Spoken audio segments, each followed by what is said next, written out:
this video, I'm going to show you how to delete your number from Facebook to improve your overall privacy in the social media. One thing, if you find this video helpful, kindly remember to like this video because it really motivates me, okay? Okay, let's get started without wasting much time as usual. Let's click on our profile picture here after opening the Facebook app. Now we locate settings and privacy. Then we click on settings, okay? Then we'll go to Meta Account Center, okay? Then from here, we are going to click on personal details. Then here we'll click on contact info. Here we have our email and the phone number that you want to delete. Okay.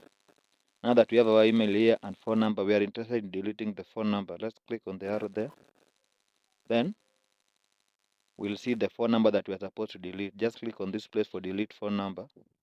You'll be asked to confirm because you'll no longer be able to use this number to log in, reset your password, or receive notification. But do you care? You want to delete the number from Facebook?